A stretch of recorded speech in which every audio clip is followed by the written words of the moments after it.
आज हम स्टार्ट कर रहे हैं हमारा lesson 5 chemistry in everyday life और इसमें स्टार्ट करता हूं सोप एंड डिटर्जेंट।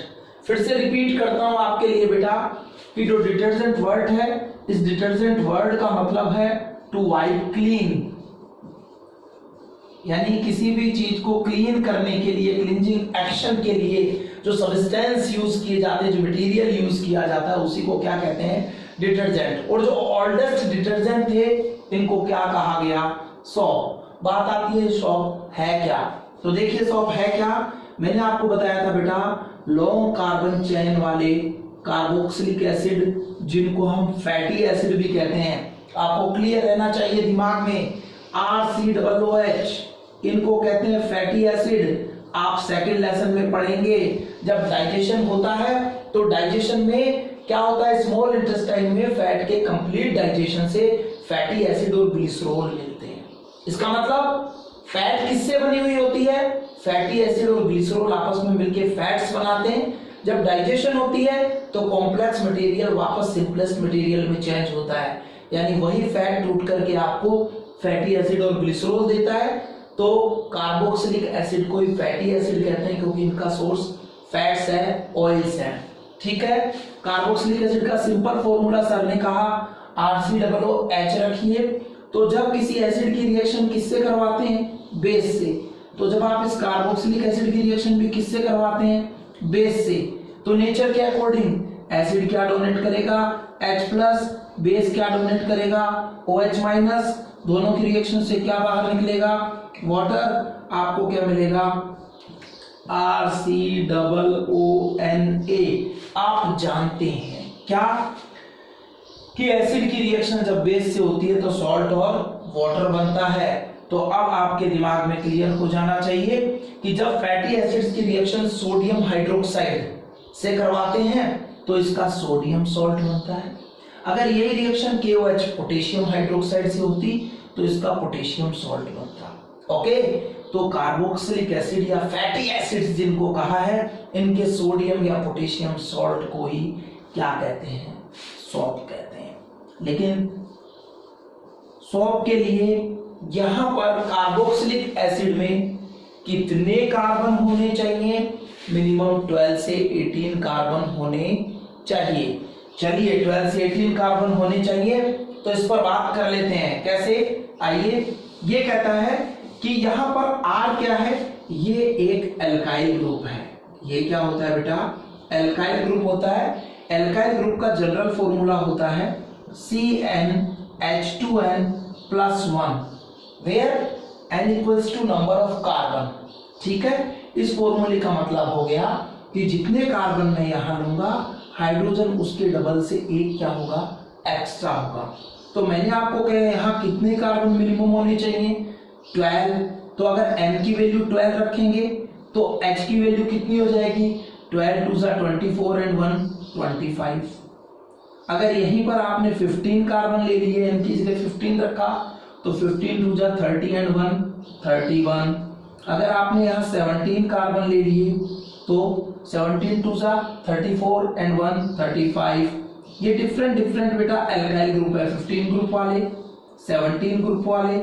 जब आप क्या करते हैं, कार्बोक्सिलिक एसिड के R में 15 ग्रुप वाला एल्किल ग्रुप जोड़ते हैं, ये C15H31COOH, तो आपको पता रहे इसे कहते हैं पामेटिक एसिड। क्या कहते हैं इसको? Palmitic acid. और अगर यहां 17 वाला जोड़ेंगे तो H डबल से 1 ज्यादा 35, तब ये जो एसिड बनेगा इसको क्या कहते हैं? Stearic acid. इस एसिड का नाम क्या है? Stearic acid. तो इस पामेटिक एसिड या स्टीयरिक एसिड की रिएक्शन जब NaOH या KOH के साथ होगी तो आपको क्या मिलेंगे? इनके सोडियम या पोटेशियम सॉल्ट मिलेंगे। सपोज आपने Na जोड़ दिया, सपोज आपने K जोड़ दिया, दोनों ही कंडीशन में इनको क्या कहेंगे? कार्बोक्सिलिक एसिड या फैटी एसिड के सोडियम पोटेशियम सॉल्ट बन गए तो सॉप कहेंगे। ठीक है, अब बात इतनी सी है, जब किसी एसिड में से H+ हटाते हैं तो उसका नेगेटिव आयन बनता है। उस नेगेटिव आयन का नाम पाने के लिए उसके नाम में से इक एसिड को रिमूव कर देते हैं। इक एसिड को क्या करते हैं? रिमूव कर देते हैं और 8 सफिक्स जोड़ देते हैं तो यहाँ पर स्टीयरिक एसिड में से एक एसिड हटाइए, पामिटिक एसिड में से एक एसिड हटाइए और 8 जोड़ दीजिए, तो ये हो गया पामिटेट, ये क्या हो गया पामिटेट, और ये क्या हो गया स्टीयरेट। तो स्टीयरेट और पामिटेट आपको मिलेंगे, तो ये जो पामिटेट आपको मिला है, पामिटेट से सोडियम जुड़ा है, इसका नाम हो गया सोडियम पामिटेट, और यहाँ पोटेशियम जुड़ा है तो नाम हो गया पोटेशियम स्टीयरेट। तो ये पोटेशियम स्टीयरेट और सोडियम पामिटेट यही क्या है आपके सॉल्ट। तो हायर फैटी एसिड्स के सोडियम या पोटेशियम सॉल्ट को सॉल्ट कहते हैं। अब बात आती है सॉल्ट की नेचर कैसी है, तो मैंने आपको बताया बेटा जिन एसिड में कार्बन होता है वो ऑर्गेनिक एसिड है, और ऑर्गेनिक एसिड हमेशा वीक होते हैं, और सोडियम और पोटेशियम ना कहां से आई, NaOH या KOH से, जो कैसे बेस थे स्ट्रॉन्ग बेस, यानी सॉल्ट किसके सॉल्ट है, एक वीक एसिड और स्ट्रॉन्ग बेस के सॉल्ट है। वीक एसिड और स्ट्रॉन्ग बेस के सॉल्ट की नेचर कैसी होगी, उसकी नेचर आपकी कैसी हो जाएगी, बेसिक हो जाएगी, क्योंकि बेस स्ट्रॉन्ग है, एसिड कैसा है, वीक है।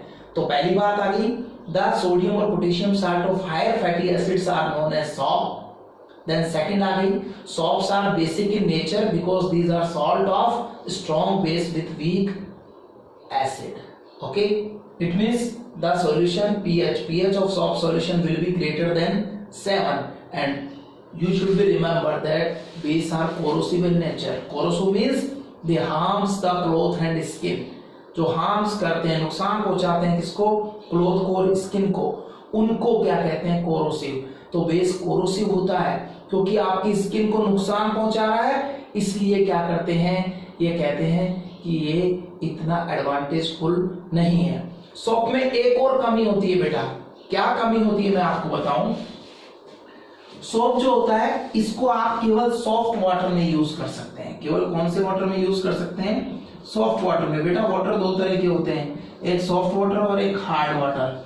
जो ड्रिंकिंग वाटर जिसको आप जनरली कह देते हैं ना, वही आपके लिए सॉफ्ट वाटर है। पीने का पानी जो है वो आपके लिए ड्रिंकिंग वाटर कैसा है, सॉफ्ट वाटर है। और हार्ड वाटर जैसे सी वाटर, जिसमें क्या होता है सॉल्ट एक्सेस अमाउंट में होते हैं, वो वाटर क्या है, हार्ड वाटर है। तो सी वाटर होता है खारा पानी, तो सी वाटर को हार्ड वाटर कहते हैं। और ये हार्ड वाटर जो है ये क्लॉथ की वॉशिंग में यूज नहीं किया जा सकता। ऐसा क्यों होता है बेटा, ऐसा इसलिए होता है कि आपका जो सॉप है उस सॉप में जो सोडियम है उसको क्या कर देते हैं, रिप्लेस कर देते हैं। कौन, हार्ड वाटर में दो आयंस की इंप्योरिटीज होती है, मैग्नीशियम और दूसरा होता है कैल्शियम। ये मैग्नीशियम और कैल्शियम क्या करते हैं, जब हार्ड वाटर में इनको यूज किया जाता है तो ये मैग्नीशियम और कैल्शियम सोप के सोडियम को रिप्लेस करके सोप के साथ इनसोल्यूबल सॉल्ट बना लेते हैं। इनसोल्यूबल मींस जो वाटर में डिसॉल्व नहीं होते, ऐसे सॉल्ट बना लेते हैं, और ऐसे में फिर आप क्लॉथ की वॉशिंग नहीं कर सकते हैं। तो समझ लीजिए इस बात को कि सॉफ्ट वाटर क्या है, जिसमें जो आपके सॉल्ट हैं वो एक्सेस में प्रेजेंट नहीं होते हैं। ड्रिंकिंग वाटर होता है जनरली आपके लिए, आप कहते भी ना कि रिवर्स जो होती है इनका वाटर सॉफ्ट वाटर होता है, और सी का वाटर हार्ड वाटर जिसमें एक्सेस ऑफ सॉल्ट हो। तो मैंने कहा सॉफ्ट वाटर में सॉल्ट को यूज किया जा सकता है, लेकिन हार्ड वाटर में सॉल्ट को यूज नहीं किया जा सकता, क्योंकि हार्ड वाटर में प्रेजेंट मैग्नीशियम और कैल्शियम के इम्प्योरिटीज के साथ मिलकर सॉल्ट क्या करता है, वाटर में इनसोल्यूबल सॉल्ट बना लेता है, इसलिए फिर हार्ड वाटर में सॉल्ट काम नहीं करता, इससे क्लॉथ की वॉशिंग नहीं की जा सकती। तो इस ड्रॉबैक को दूर करने के लिए यानी कोई ऐसी चीज चाहिए थी जो सॉफ्ट और हार्ड वाटर दोनों में यूज की जा सके। वो चीज कौन थी बेटा, वो चीज थी डिटर्जेंट। वो चीज कौन थी, डिटर्जेंट। अभी डिटर्जेंट के बारे में हम पढ़ेंगे, लेकिन उससे पहले बात करें सोपनिफिकेशन, साबुन बनने की जो प्रोसेस है, सॉप के फॉर्मेशन की जो प्रोसेस है वो क्या है, उसके बारे में बात करते हैं।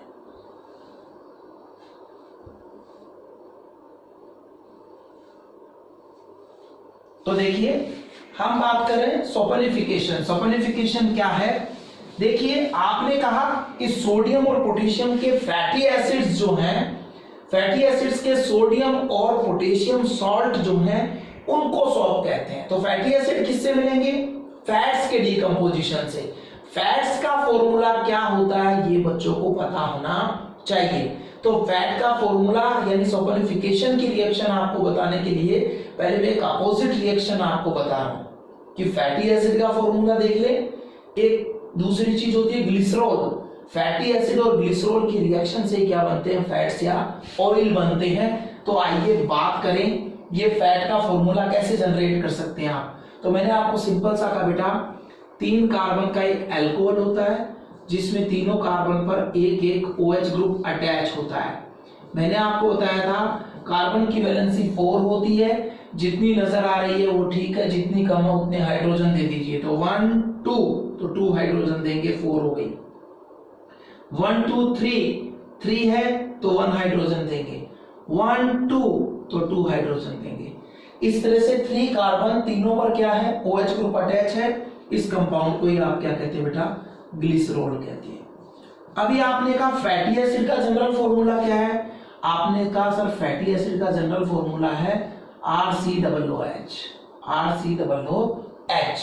तो आपको इस फैटी एसिड में एक कार्बोक्सिल ग्रुप दिख रहा है, जबकि यहाँ OH ग्रुप कितना है ग्लिसरॉल में, 3 है। तो इसके तीनों OH ग्रुप से रिएक्ट करने के लिए मुझे इस फैटी एसिड के भी 3 मॉलिक्यूल्स लेने पड़ेंगे, इसलिए मैं 3 टाइम्स इसको लिख देता हूं RCOOH।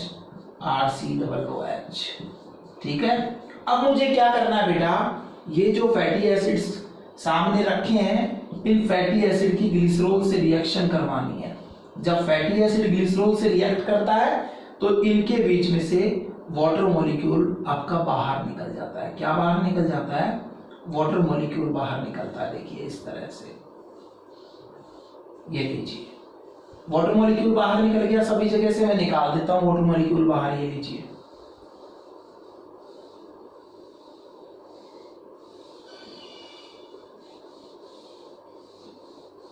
निकाल दिया।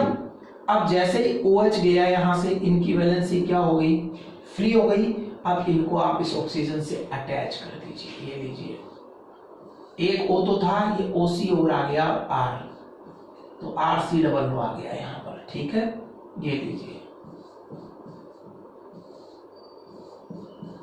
ये फॉर्मूला ही किसका है आपको बता दें, फैट का फॉर्मूला है। किसका फॉर्मूला है, फैट का फॉर्मूला है। ठीक है। तो आपको कहा कि फैटी एसिड और ग्लिसरॉल आपस में मिलकर एक नेचुरल पॉलीमर बनाते हैं जिसको हम फैट कहते हैं। और उसी फैट को जब सोडियम हाइड्रोक्साइड या पोटेशियम हाइड्रोक्साइड के एक्वस सॉल्यूशन के साथ हीट करते हैं तो डिकम्पोज होती है और हमें क्या करती है, ग्लिसरॉल के साथ फैटी एसिड के सोडियम या पोटेशियम सॉल्ट देती है जिनको सॉल्ट कहते हैं। और इस प्रोसेस को सल्फोनिफिकेशन कहते हैं। आइए बात करें बेटा, मैंने कहा ये फॉर्मूला किसका है, फैट का। अब फैट को किसके साथ हीट करना है आपको, NaOH के साथ। लीजिए NaOH क्या होता है, ये RCOO ग्रुप चला जाता है Na के साथ, सही है। एक Na एक RCOO को ले जाता है तो 3 को ले जाने के लिए कितने NaOH चाहिए, 3। तो 3 NaOH लिख दीजिए बेटा। और यहां से क्या कीजिए, ये लीजिए 3 निकाल दीजिए RCOONA। ये जो RCOONA बन रहे हैं ना, ये RCOONA ही आपके कौन है, सॉप है। ये RCOONA आपके लिए क्या है, सॉप है। कितना निकला, 3। अब क्या देख रहे हैं, ये 3 कार्बन्स रह गए और तीनों पर क्या आ गया, OH। ऐसे कैसे बचे हुए को लिखिए और उनसे OH ग्रुप को अटैच कर दीजिए। क्या होगा, CH2 CH CH2 और यहां पर OH, यहां भी OH और यहां भी OH आ गया वापस से क्या, ग्लिसरॉल।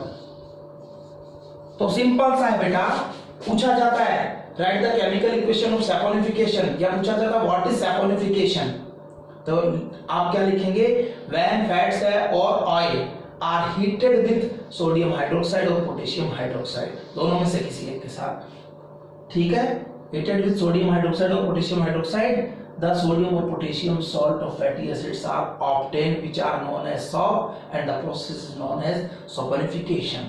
इस तरह से जो सोप बनता है ये ग्लिसरॉल में क्या करता रहता है, फ्लोट करता रहता है। तो इसको प्रेसिपिटेट करने के लिए इसमें क्या मिलाते हैं, सोडियम क्लोराइड, सॉल्ट ऐड कर देते हैं। सॉल्ट ऐड करते ही ये प्रेसिपिटेट होता है और आपका सॉप नीचे बैठ जाता है, अलग से आपको मिल जाता है। ये आपकी प्रोसेस सॉपनिफिकेशन है। अब सर ने क्या बताया था, आर क्या है, एल्काइल ग्रुप है।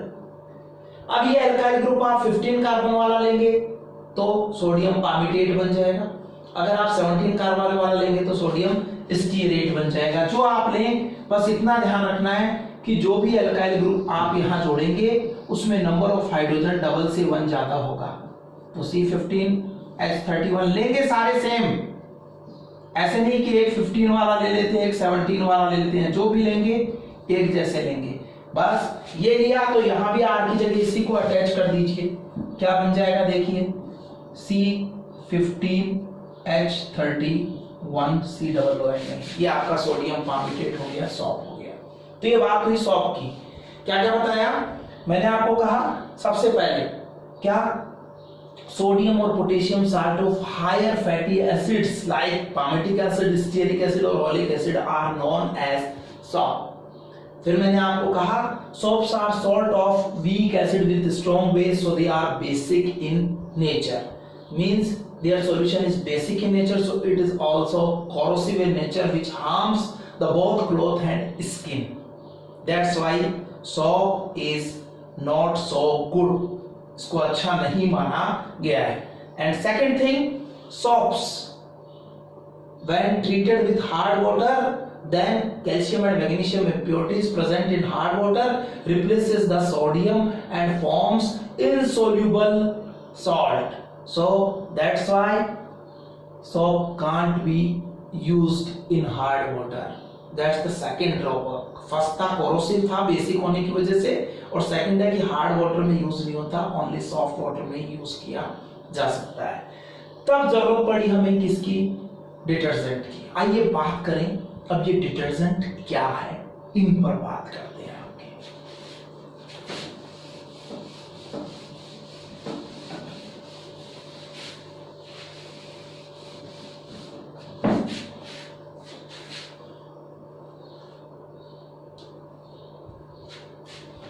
हम बात कर रहे हैं डिटर्जेंट्स की। डिटर्जेंट्स क्या है मैं आपको बताऊं, मैंने आपको कल भी कहा था बेटा, एक एसिड होता है H2SO4, इसको कहते हैं बेटा सल्फ्यूरिक एसिड। क्या कहते हैं इसको, सल्फ्यूरिक एसिड कहते हैं। अब एक्चुअली क्या आपके सिलेबस में इसकी स्ट्रक्चर है नहीं, लेकिन हल्की सी बात कर लेते हैं समझने के लिए। इसमें सेंट्रल एटम उसे बनाइए जो अकेला है S। अब उसके चारों तरफ ऑक्सीजन को प्लेस कर दीजिए, लीजिए ऑक्सीजन को प्लेस कर देते हैं, ओके। अब जो H आपके पास है उन्हें ऑक्सीजन को दे दीजिए, लीजिए इसको भी दे दिया, इसको भी दे दिया। मेरे पास ऑक्सीजन 4 है लेकिन हाइड्रोजन 2 ही है, तो 2 ऐड कर दिए मैंने, ओके।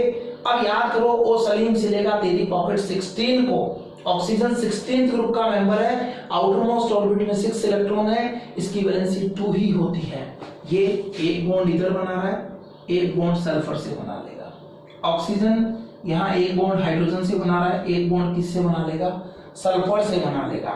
अब यहाँ देखिए इस ऑक्सीजन को, इसके पास हाइड्रोजन नहीं है, तो इन्होंने तो अपनी 2-2 वैलेंसी कंप्लीट कर ली। ये अपनी 2 वैलेंसी कंप्लीट करने के लिए अपने दोनों इलेक्ट्रॉनों की शेयरिंग सल्फर से करेगा, और इसके साथ कौन सा बॉन्ड बनाएगा, सिंगल इलेक्ट्रॉन की शेयरिंग हो तो सिंगल कोवेलेंट बॉन्ड बनता है, डबल इलेक्ट्रॉन की शेयरिंग हो तो डबल बॉन्ड बनता है, तो ये वाला ऑक्सीजन भी डबल बनेगा। ये स्ट्रक्चर है किसकी, सल्फ्यूरिक एसिड की। जब आप सल्फ्यूरिक एसिड के एक हाइड्रोजन को एल्किल ग्रुप से रिप्लेस करते हैं, एल्किल ग्रुप का भी सिंबल बताया था सर ने आपको R, और एक हाइड्रोजन को सोडियम से रिप्लेस करते हैं बेटा, ठीक है। कुल मिला के आपने क्या किया है, H2SO4 के दोनों हाइड्रोजन को रिमूव कर दिया है। जब बेटा हाइड्रोजन दोनों निकलेंगे तो किस रूप में निकलेंगे, H+ के रूप में। जब 2H+ यहां से निकल गए तो बचे हुए SO4 पे कितना चार्ज रह गया, -2। भाई +2 निकल गया तो -2 छूट गया पीछे, +2 -2 तो अभी तो 0 बनेगा वापस इसका। ये सल्फेट है। अब देखिए यही सल्फेट है ना, SO1 2 3 4, ये भी SO4 ही है। इस SO4 या इस सल्फेट के एक तरफ कौन जुड़ गया, एल्किल, एक तरफ सोडियम, तो इसका नाम क्या हो गया, sodium alkyl sulphate, sodium alkyl sulphate. इस सोडियम एल्किल सल्फेट को मैं चाहूं तो यूं लिख सकता हूं RO, ठीक है। फिर कौन है S, S के साथ ये 3 ऑक्सीजन एक जगह मिला के लिख देता हूं ऐसा, और ये Na। नहीं, ये देखने पे टोटल वही SO4 है, सल्फेट ही है। तो इसके एक तरफ एल्किल एक तरफ सोडियम है, तो नाम हो गया सोडियम एल्किल सल्फेट। इस सोडियम एल्किल सल्फेट को डिटर्जेंट कहते हैं। तो ये डिटर्जेंट क्या है? ये आपके सल्फ्यूरिक एसिड की क्या है? सॉल्ट है। सल्फ्यूरिक एसिड क्या है? मिनरल एसिड है। मिनरल एसिड कैसे एसिड होते हैं? स्ट्रॉन्ग होते हैं। Na दिख रहा है, कैसे आया होगा? स्ट्रॉन्ग बेस से। और स्ट्रॉन्ग एसिड और स्ट्रॉन्ग बेस के सॉल्ट कैसे होते हैं बेटा? न्यूट्रल होते हैं। इसलिए ये सोडियम एल्किल सल्फेट कैसी नेचर का होता है? न्यूट्रल होता है, यानी इसके एक्वस सॉल्यूशन की pH 7 है। जब ये न्यूट्रल है मींस ना एसिडिक है ना बेसिक है, तो इसमें कोई कोरोसिव नेचर नहीं है। मींस ये आपके वॉशिंग क्लॉथ को, आपके स्किन को किसी तरह के हार्म्स नहीं पहुंचाएगा। साथ ही क्या होता है, ये जो सॉप आपका, ये जो डिटर्जेंट आपका है, आप इसको सॉफ्ट के साथ हार्ड वाटर में भी ट्रीट कर सकते हैं। क्यों? जब इसको हार्ड वाटर में ट्रीट करते हैं तो उसमें प्रेजेंट मैग्नीशियम और कैल्शियम इस सल्फेट के साथ मिलके मैग्नीशियम सल्फेट और कैल्शियम सल्फेट बनाते हैं, जो वाटर में सोल्यूबल सॉल्ट है। सॉप ने क्या किया था? इनसोल्यूबल सॉल्ट बनाए थे, इसलिए क्या हो गया था? आपकी क्लॉथ येलो हो गए थे और उनको क्लीन नहीं कर पा रहे थे हम। लेकिन अब क्या हो रहा है? मैग्नीशियम और कैल्शियम रिप्लेस तो अभी भी कर रहे हैं, लेकिन अब वो इस सल्फेट से रिएक्ट करके क्या कर रहे हैं? ऐसे सॉल्ट बना रहे हैं जो वाटर में सोल्यूबल है, इसलिए क्लींजिंग एक्शन पे कोई एडवर्स इफेक्ट नहीं पड़ता। और हम इस डिटर्जेंट को सॉफ्ट के साथ हार्ड वाटर में भी क्या कर सकते हैं? यूज कर सकते हैं। तो ये सेकंड थिंग आपको समझ जानी चाहिए। इसके अलावा एक और चीज मैं आपको बताऊं क्या होता है बेटा। एक हाइड्रोकार्बन होता है C6H6, इसको कहते हैं बेंजीन। बात कर रहे हैं कि C6H6 एक हाइड्रोकार्बन है जिसको बेंजीन कहते हैं बेटा। जब इस बेंजीन का एक हाइड्रोजन ग्रुप हटाते हैं और इससे एक नया ग्रुप जोड़ते हैं, इस ग्रुप को कहते हैं SO3H। पहले आपने SO4 पढ़ा था, उसको सल्फेट कहते थे बेटा। ये SO3H है, इस ग्रुप को कहते हैं सल्फोनिक एसिड ग्रुप। क्या कहते हैं इसको? Sulphonic acid group. तो बेंजीन से जब ये सल्फोनिक ग्रुप जुड़ता है तो इसका नाम हो जाता है बेंजीन सल्फोनिक एसिड। अगर इस बेंजीन सल्फोनिक एसिड में बेंजीन का एक H और कम करते हैं, पहले 6 थे, एक H कम करके तो सल्फोनिक ग्रुप जोड़ा, 5 बचे, फिर एक H और कम किया और यहां R जोड़ा। R क्या था? एल्किल। तो अब इसका नाम हो जाता है, R के लिए एल्किल किस पे अटैच हुआ है? बेंजीन पर। और इधर कौन है? Sulphonic group. तो नाम हो गया एल्किल बेंजीन सल्फोनिक एसिड। वही बात, आपके सोप हो या डिटर्जेंट है तो सॉल्ट ना, तो एसिड का H+ हटाइए और उससे वही सोडियम या पोटेशियम जोड़ दीजिए, तो क्या बन जाएगा? Alkyl benzene sulphonic acid. Sulphonic acid में से H हटाते एक एसिड हट जाएगा और 8 जुड़ जाएगा और इसका नाम हो जाएगा एल्किल बेंजीन सल्फोनेट। तो समझिए डिटर्जेंट क्या है? Detergents are alkyl benzene sulphonate, means ये एल्किल बेंजीन सल्फोनिक एसिड के सोडियम या पोटेशियम सॉल्ट होते हैं, या फिर ये क्या होते हैं? ये आपके सोडियम एल्किल सल्फेट होते हैं, सोडियम एल्किल SO4 सल्फेट। तो ये हो गया सोडियम एल्किल सल्फेट। बेटा दोनों ही कंडीशन में देखिए, आपने कोई भी एसिड का सॉल्ट लिया है, उस एसिड के अंदर आपको कहीं भी कार्बन नजर नहीं आ रहा उस एसिड में, इससे लेना देना नहीं है, एसिडिक ग्रुप ये है इसका।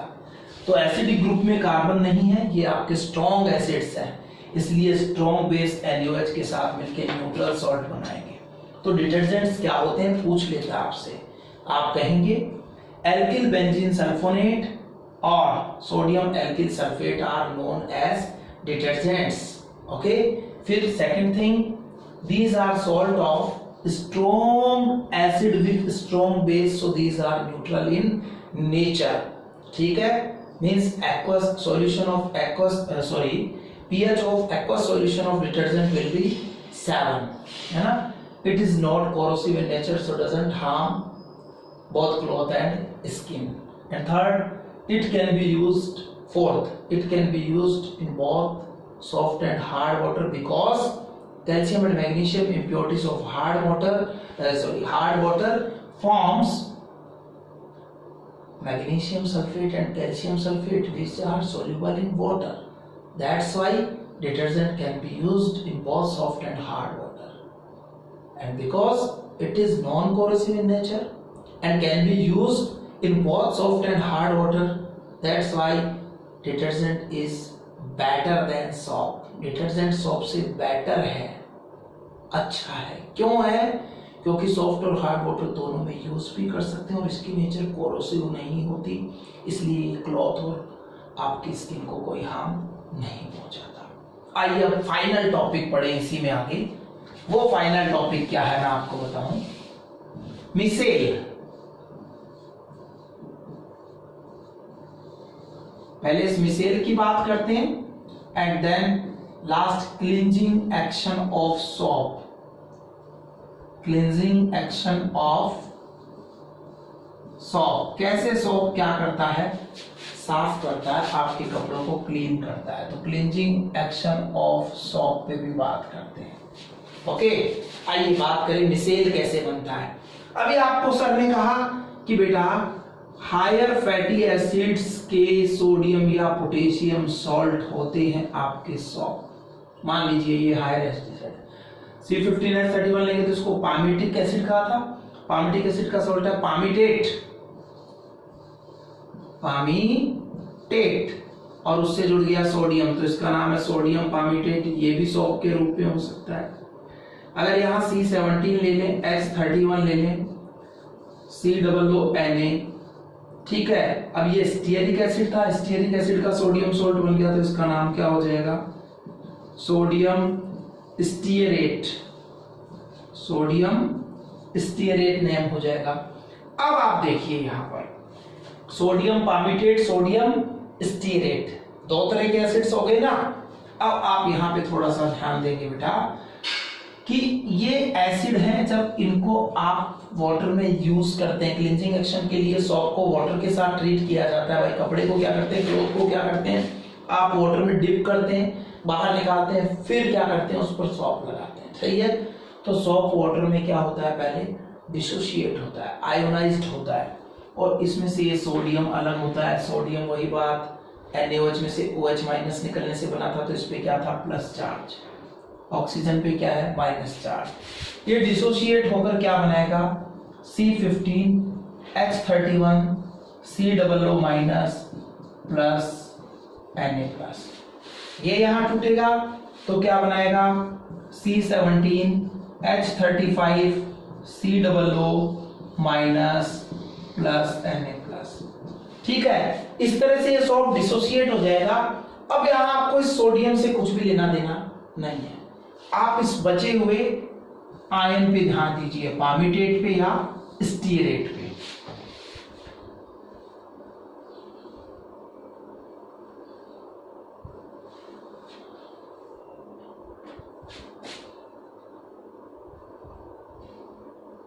आप ध्यान देंगे पामिटेट पे या फिर स्टीयरेट पे। देखिए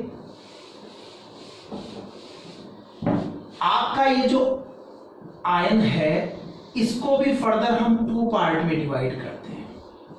एक इसका ये पार्ट जो केवल कार्बन और हाइड्रोजन से मिलके बना है, इसको बोलते हैं इसका हाइड्रोकार्बन पार्ट।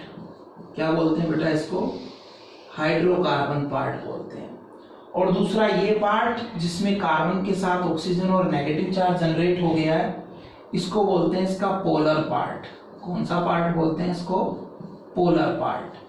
अब देखिए बेटा, जिस पार्ट में ऑक्सीजन है वो पार्ट वाटर में डिसॉल्व हो जाता है, और जिस पार्ट में केवल कार्बन और हाइड्रोजन है ये वाटर में डिसॉल्व नहीं होता। बेटा आपका पेट्रोल है, आपका डीजल है, आपका केरोसिन है, ये हाइड्रोकार्बन का ही मिक्सचर होते हैं।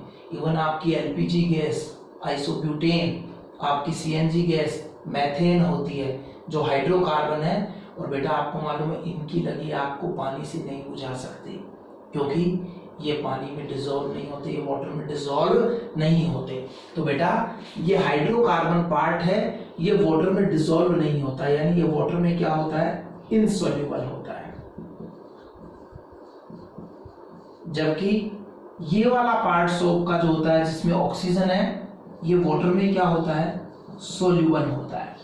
तो जो पार्ट वाटर में सोल्यूबल होता है यानी वो वाटर से अफेक्शन रखता है, इसलिए उसको बोलते हैं, अफेक्शन रखने वाले को तो वाटर का लैटिन टर्म है हाइड्रो, और अफेक्शन करने वाले इस पार्ट को कह देते हैं फिलिक। तो COO- क्या है, सोप का हाइड्रोफिलिक पार्ट है जो वाटर में सोल्यूबल होता है, वाटर से अफेक्शन रखता है। और C17H35 ये हाइड्रोकार्बन पार्ट क्या है, ये वाटर में इनसोल्यूबल पार्ट होता है, यानी ये वाटर से अफेक्शन नहीं रखता है, तो इसको कहते हैं हाइड्रोफोबिक पार्ट। मींस सोप को भी दो हिस्से में डिवाइड करते हैं हम, एक इसका हाइड्रोफिलिक COO- पार्ट और एक इसका हाइड्रोफोबिक हाइड्रोकार्बन पार्ट। ये वाटर से अफेक्शन नहीं रखता है, लेकिन देखिए इसमें सबसे ज्यादा कार्बन है, 17 है और इधर 1 है। तो जिसमें कम कार्बन है वो क्या करता है, हेड की तरह यूज होता है। वो किसकी तरह यूज करता है, सोप का ये पार्ट हेड की तरह काम करता है। तो इस एंड को कह देते हैं एक तरह से हाइड्रोफिलिक हेड। तो सोप के इस हाइड्रोफिलिक हेड में कौन है बेटा, ये पार्ट है COO-। और ये हाइड्रोकार्बन 17 कार्बन वाला पार्ट जो इससे अटैच है इस तरह से, ये क्या करता है, एक लंबी टेल बना लेता है। तो इस पार्ट को हम क्या कहते हैं, सोप की हाइड्रोफोबिक टेल कह देते हैं। सोप की क्या कह देते हैं, इसको हाइड्रोफोबिक टेल कह देते हैं। तो देखिए आप, मैं कह रहा हूं सोप के दो पार्ट हैं, एक COO- जो उसका हाइड्रोफिलिक हेड बनाता है जो वाटर से अफेक्शन रखता है, और एक हाइड्रोकार्बन पार्ट जो उसकी हाइड्रोफोबिक टेल बनाता है जिसका वाटर से कोई अफेक्शन नहीं होता है। देखिए बेटा आपको एक चीज बताएं, ये जो C17H35 लिखा है इसको लिखने के भी हमारे तरीके होते हैं। एक तरीका है C17, तो मैं 17 कार्बन को ऐसे लाइन से लिखता चला जाऊं, लाइन से, ये मैंने कम लिखे ना, 17 लिखिए ऐसे। दूसरा तरीका है कि मैं इनको लाइंस के रूप में इस तरह से शो करूं। ये जो लाइंस मैं बना रहा हूं, इन लाइन में हर कार्बन है, हर कोना अपने आप में, हर कॉर्नर अपने आप में कार्बन है। जैसे फर्स्ट कॉर्नर 1, सेकेंड कॉर्नर 2, यहाँ 3, यहाँ 4, यहाँ 5, यहाँ 6, यहाँ 7, यहाँ 8, अब 9, फिर 10, फिर 11। मुझे कितने बनाने हैं, 17। आगे चलूंगा 12, 13, 14, 15, 16, 17, और अब इस 17 वाले से जोड़ दिया मैंने क्या, ये C। ये अपने आप में क्या हो गया बेटा, ये अपने आप में आपका सोप का एक मॉलिक्यूल हो गया। ये जो लीनियर फॉर्मूला आप देख रहे हो ये उसका ये हाइड्रोकार्बन पार्ट है, और वो COO- जो एंड में लिखा हुआ है ये इसका क्या है, पोलर पार्ट है। हाइड्रोकार्बन पार्ट वाटर में इनसोल्यूबल होता है इसलिए इसको हाइड्रोफोबिक पार्ट कहते हैं। ये एक लंबी टेल जैसा दिखाई दे रहा है इसलिए इसको हाइड्रोफोबिक टेल की तरह यूज करते हैं। और वो छोटा सा पार्ट जो वाटर से अफेक्शन रखता है उसको हाइड्रोफिलिक कहते हैं। वो इस टेल के सामने एक छोटा सा सिर बन गया तो इसको हाइड्रोफिलिक हेड कहा जाता है। तो याद रहे, सोप को जब वाटर में डिसॉल्व करते हैं, यूज करते हैं, तो उस वक्त आपका सोप डिसोसिएट होता है, और डिसोसिएट होकर के ये आयन बनाता है। ये जो आयन बनता है इसके दो पार्ट है, हाइड्रोकार्बन और आपका पोलर पार्ट। हाइड्रोकार्बन हाइड्रोफोबिक और ये हाइड्रोफिलिक है। अब क्या होता है, सोप के बहुत सारे मॉलिक्यूल्स आपस में मिलते हैं और आपस में मिलकर ये क्या करते हैं, स्फेरिकल स्ट्रक्चर बनाते हैं। उस स्फेरिकल स्ट्रक्चर में क्या होता है, ये जो हाइड्रोफोबिक आपकी देखिए स्फेरिकल स्ट्रक्चर को आप कैसे बनाएं, आप इस तरह से क्या कर सकते हैं, एक पहले आपके पास जो कंपास होता है ना, उस कंपास को यूज करें। एग्जाम में क्वेश्चन आता है, मिसेल की स्ट्रक्चर पूछ ली जाती है, कंपास को यूज करें इस तरह से डॉटेड लाइन की आउटलाइन लेते हुए, डॉटेड लीजिए आप, एक ऐसा सर्किल बना लें, बना लिया। सर्किल में इस तरह से डायमीटर बनाए, ये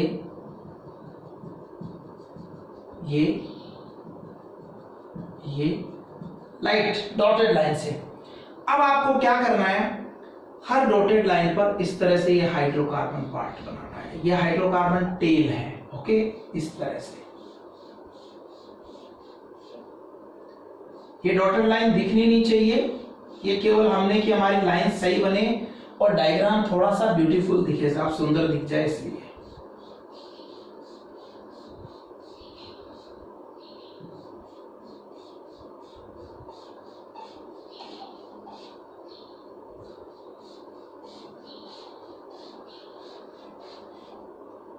इस तरह से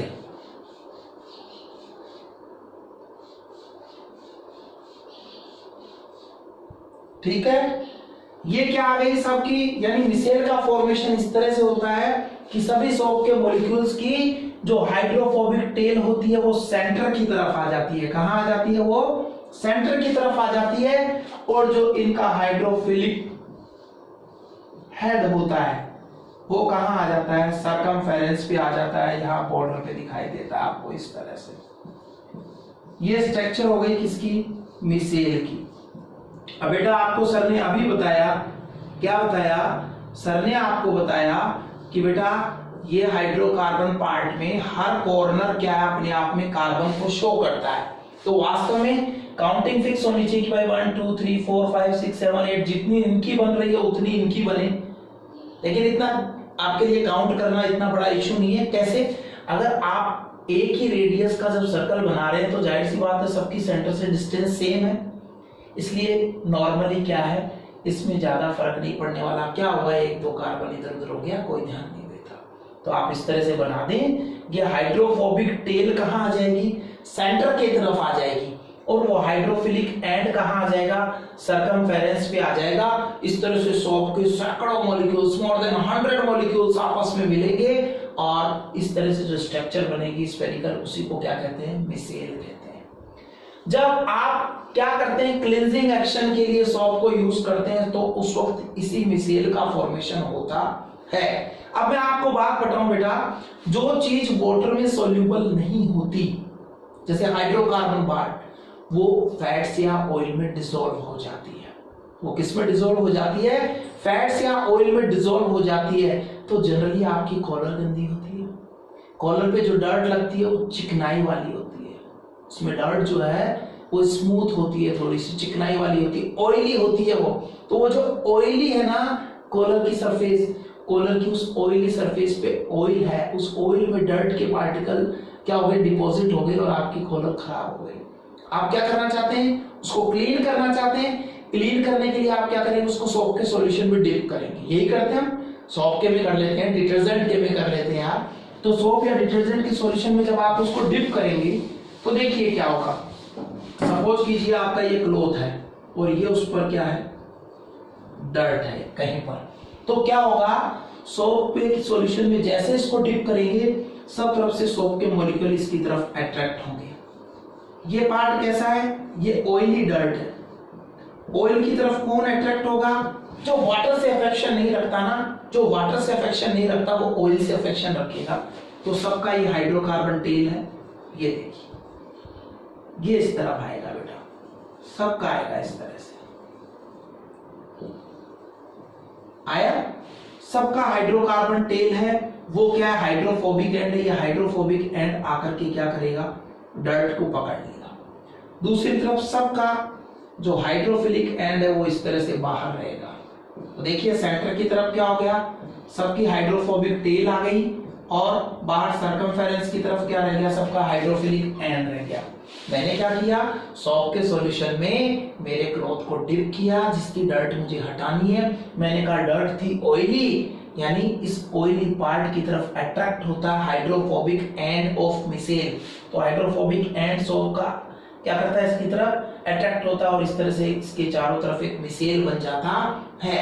अब इस मिसेल ने इसको पकड़ लिया हाइड्रोकार्बन टेल से, सबने डर्ट को पकड़ लिया, ऑयल को चिपक गई है सब, सही है। अब आप क्या करते हैं, सोप में से निकाल करके क्लॉथ को क्या करते हैं, एक दूसरे साफ पानी में डालते हैं। जैसे ही आप उसको साफ पानी में डालते हैं तो क्या होता है, ये वाला जो पार्ट है आपका, ये उस पानी से, ये उस वाटर से अट्रैक्ट होता है। तो ये वाटर से अट्रैक्ट होता है तो ये वाटर के साथ, जैसे वाटर को क्या करेंगे, बाहर निकालेंगे ना ऐसा, तो ये वाटर के साथ बाहर आएगा, वाटर के साथ ये क्या होगा, ऐसा बाहर आएगा बेटा, आ गया। जब ये वाटर के साथ बाहर आएगा तो आप क्या देख रहे हैं, वाटर के साथ जब ये हेड खींचेगा तो इस हेड से अटैच कौन है, टेल, वो टेल भी हेड के साथ साथ बाहर आएगी। जब हेड के साथ टेल बाहर आएगी तो इनसे चिपके हुए जो डर्ट के ऑयली पार्टिकल्स है वो भी क्या हो जाएंगे, आपके क्लॉथ में से बाहर आ जाएंगे और आपका क्लॉथ क्लीन हो जाएगा। बहुत सिंपल क्लींजिंग एक्शन है। क्या कहा, जब सोप सॉल्यूशन में किसी क्लॉथ को क्लीन करने के लिए डिप करते हैं तो क्या होता है, उस पे प्रेजेंट डर्ट के ऑयली पार्टिकल्स जो हैं उन पर आकर के कौन अटैच हो जाते हैं, सोप मॉलिक्यूल्स का हाइड्रोफोबिक हाइड्रोकार्बन टेल आकर के अटैच हो जाता है और उसके चारों तरफ एक मिसेल बन जाता है जिसकी स्फीयर की सरफेस पे क्या होता है, हाइड्रोफिलिक एंड प्रेजेंट होता है। अब सोप सॉल्यूशन से निकाल के क्लॉथ को जब हम क्या करते हैं, वाटर में डिप करते हैं तो हाइड्रोफिलिक हेड वाटर की तरफ अट्रैक्ट होता है जिससे उससे अटैच हाइड्रोफोबिक टेल भी अट्रैक्ट होती है और डर्ट के पार्टिकल उसके साथ जुड़े हुए बाहर निकल आते हैं और इस तरह से हमारा क्लॉथ क्लीन हो जाता है। ये क्लींजिंग एक्शन है। तो क्या है सोप, क्या है डिटर्जेंट, क्या है सोप और डिटर्जेंट में डिफरेंस, कौन है सोप और डिटर्जेंट में से बेटर, और क्या होता है मिसेल, उसकी स्ट्रक्चर, और साथ ही कैसे होता है मिसेल का क्लींजिंग एक्शन या सोप का क्लींजिंग एक्शन जिससे हमारा क्लॉथ हो जाता है क्लीन। ये टॉपिक आज हमारे कंप्लीट हुए। इसी के साथ chemistry in everyday life lesson 5 आपकी क्लास 10th का हमारा कंप्लीट हुआ। अब नेक्स्ट हम क्या डिस्कस करेंगे, इसके क्वेश्चन आंसर। ठीक है, आप क्वेश्चन आंसर को घर पे फाइंड